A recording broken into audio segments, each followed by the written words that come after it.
The rope snaps. Not completely. Not yet. But Jose Banks feels it. A sharp jerk. A sickening vibration traveling up through his shredded palms. And suddenly he knows.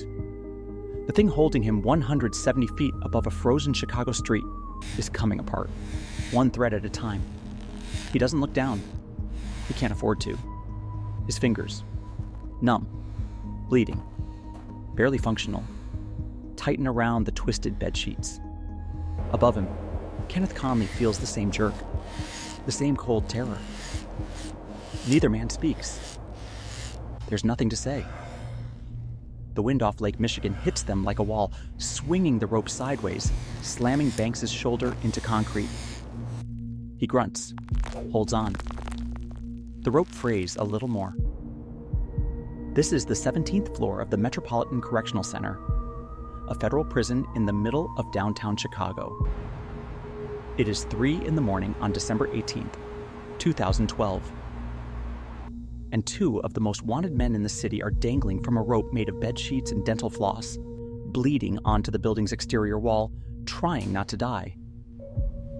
Here's what makes this story insane. It almost worked.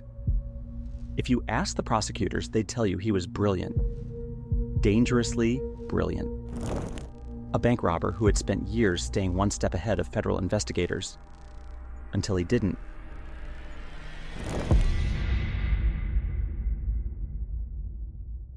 In September 2012, a federal judge in Chicago sentenced him to 80 years in federal prison.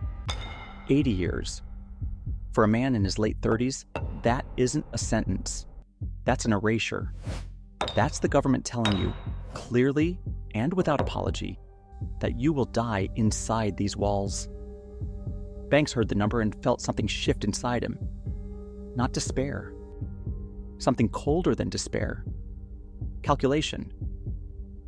He looked around the Metropolitan Correctional Center, the MCC Chicago, and instead of seeing a prison, he saw a problem. And problems, in his experience, had solutions. The MCC is a 27-story triangular high-rise that sits at 71 West Van Buren Street in downtown Chicago, surrounded by federal courthouses and office buildings. It opened in 1975 and was designed by the architectural firm Harry Weese and Associates. It houses federal pretrial detainees and sentenced inmates. It has housed some of the most notorious defendants in American legal history. It is not supposed to be escapable. The architects were particularly proud of one specific design feature: the windows. Instead of traditional windows with bars that can be cut, cells that can be breached. The MCC was built with narrow vertical slots in the concrete exterior walls. These slots are approximately 5 inches wide, less than the width of a human head. The reasoning was elegant in its simplicity. If a human body cannot physically pass through the opening, no amount of planning or determination changes that fundamental fact. You cannot escape through a window you cannot fit through. For nearly 4 decades, that logic held. Nobody escaped from the MCC. Banks stared at the window in cell 1716 and thought about physics. Kenneth Connley was already in the cell when Banks arrived. Connley was 38, facing 20 years for his own federal conviction, quiet and careful in the way that men who have spent time watching their backs tend to be. Banks didn't know Connley well at first, but after a few weeks of watching him, watching how he moved, how he observed the guards, how he thought, Banks made a decision. He told Connley what he was planning. Connley listened. He didn't say anything for a long time. Then he asked one question. Is this possible? Are you crazy? Just, what do you need me to do? That was September 2012. They had 3 months. The first problem was the wall. Banks ran his hand along the concrete surrounding the window slot. Solid, cold, reinforced with steel rebar embedded deep inside. This wasn't drywall. This wasn't plaster. This was engineered concrete. designed specifically to resist the kind of determined, sustained attack that a desperate inmate might attempt.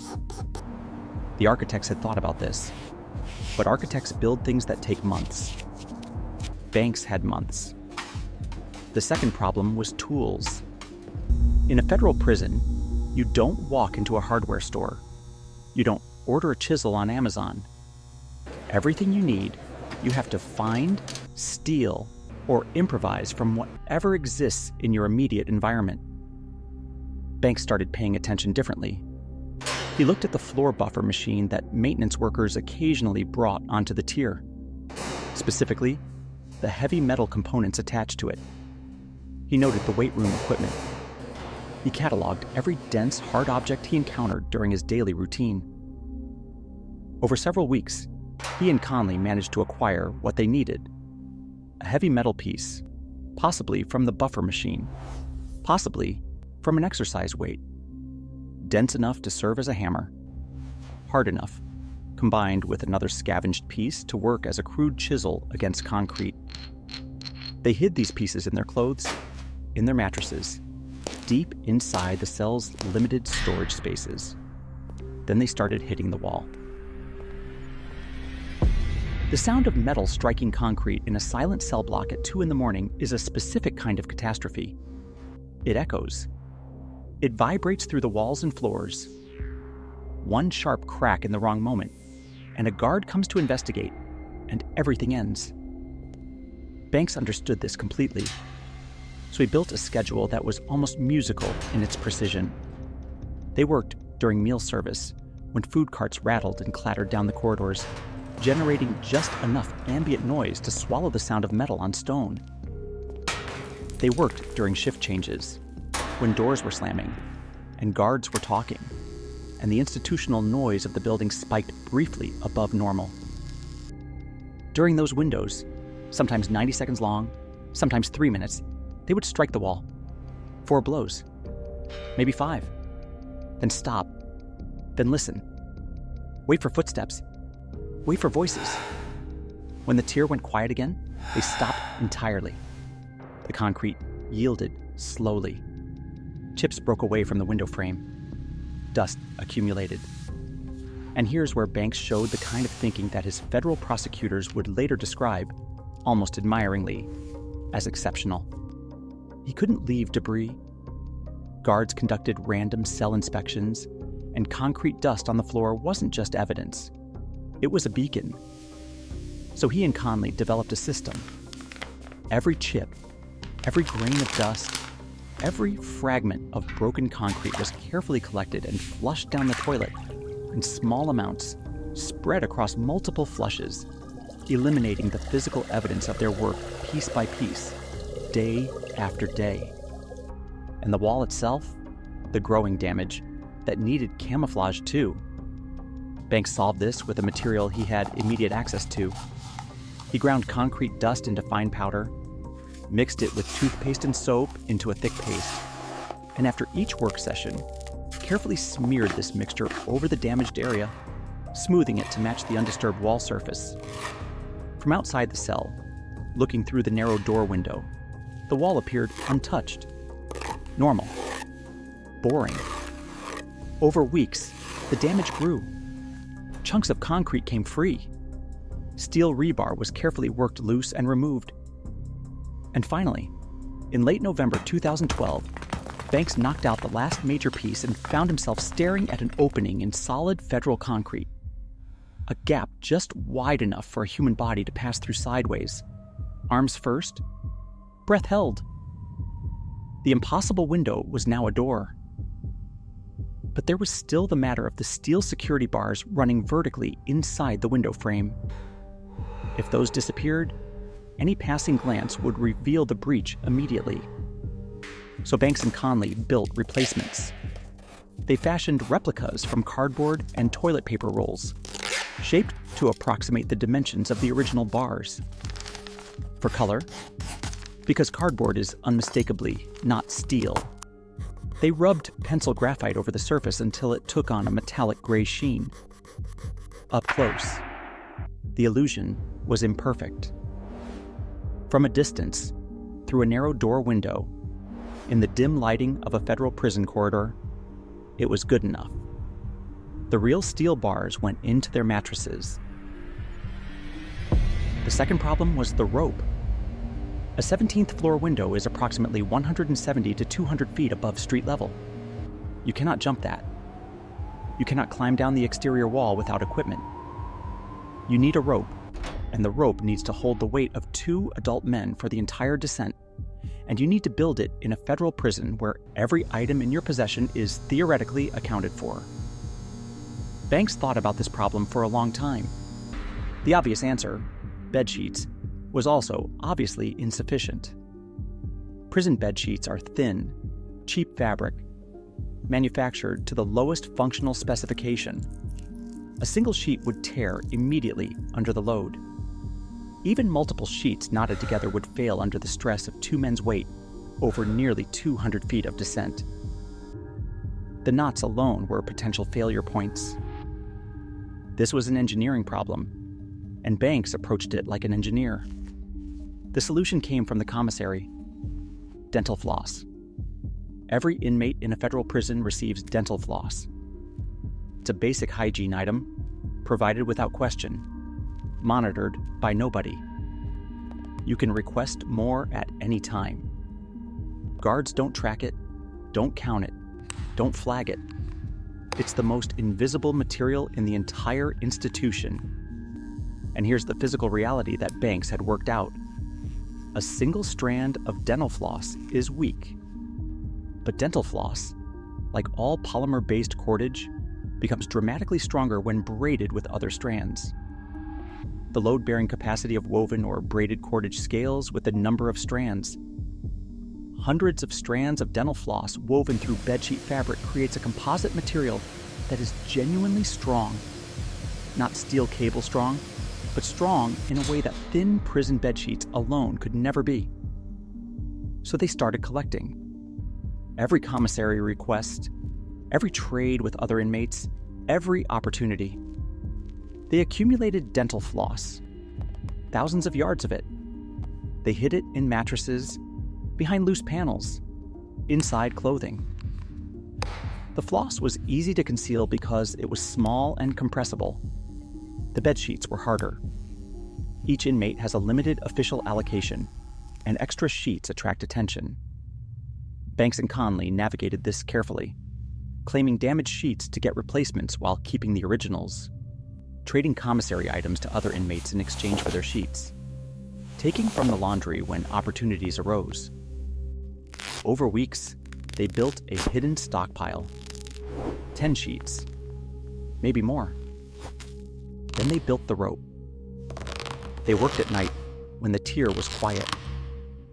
They tore sheets into long, 2-inch wide strips, then braided 3 or 4 strips together while simultaneously weaving hundreds of strands of dental floss through and around the fabric, reinforcing every inch of the composite structure.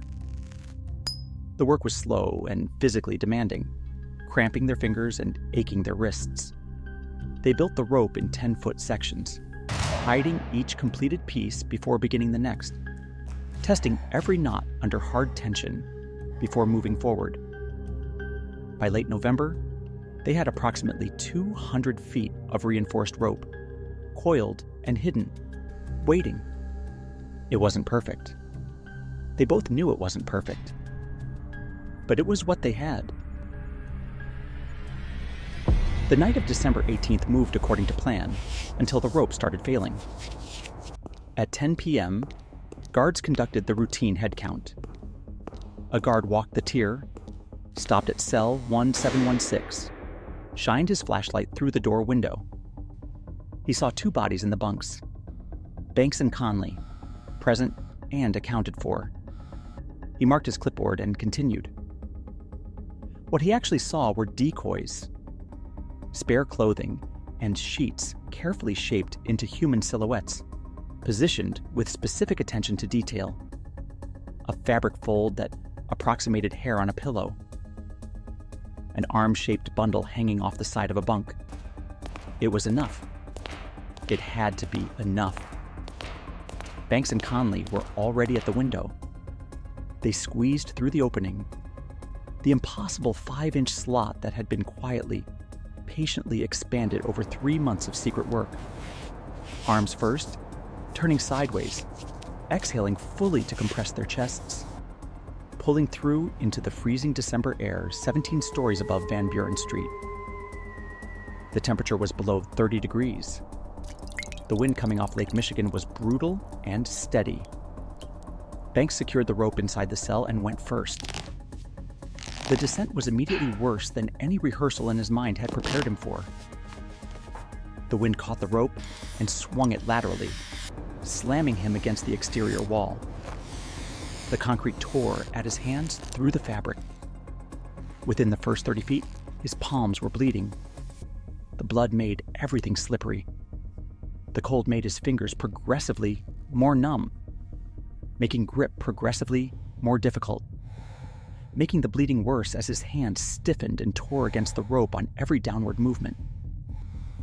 Connley came through the window above him, adding his full weight to the structure. That's when Banks heard it. The sound he had been dreading since the moment they started collecting dental floss. A low tearing sound, rhythmic and relentless, coming from somewhere above him. The rope was fraying against the sharp concrete edge of the window frame.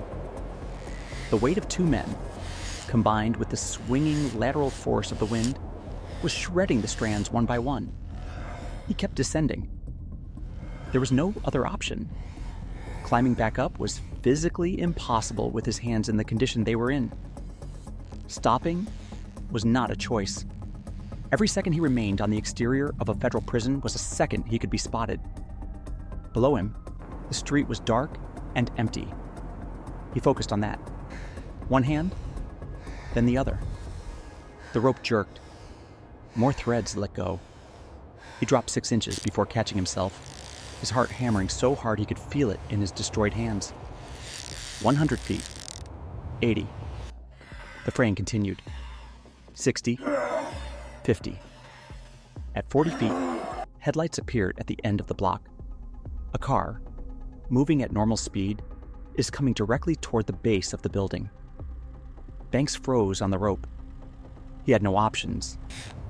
He simply held still and watched the car approach, watched its headlights sweep across the street below him, watched it pass without stopping, watched the driver never once look up. The headlights disappeared around the corner. He kept going. 20 feet, 10. His feet found concrete. Solid, flat, actual ground. He was alive. He was standing on a public street in downtown Chicago at 3 a.m, bleeding from both hands, and the Metropolitan Correctional Center was above him, with 2 guards who had just checked on him and noted nothing wrong. Connley landed beside him 30 seconds later. They looked at each other. Neither man smiled. They simply moved, walking quickly away from the building, disappearing into the city. At 7 a.m., a maintenance worker arriving for their shift looked up at the building and saw the rope, still hanging, still swaying slightly in the morning wind. Within the hour, the FBI had taken over the investigation. Arrest warrants were issued. The story went national. Banks made the mistake of staying in Chicago. He hid in Lincoln Park, a neighborhood he knew, near people he trusted, which meant near people investigators would look. 2 days after the escape, federal agents received a tip, surrounded the location, and took him into custody without incident. Connley lasted 17 days. He made it to Palace Hills, a suburb southwest of Chicago, where he disguised himself, according to reports, dressing in ways designed to make him look significantly older, altering his appearance to move without suspicion. It was creative. It wasn't enough. Police tracked him down, cornered him, and when he tried to run, they stopped him. In 2014, Judge Paul Zilli sentenced Banks to 36 years, a reduction from his original 80, partly an acknowledgement of circumstances, but still a life-altering consequence. Connley received 20 years for his original conviction, plus an additional 3 years for the escape itself. Both men are currently serving their sentences in federal prison. They spent 3 months breaking concrete with pieces of stolen metal.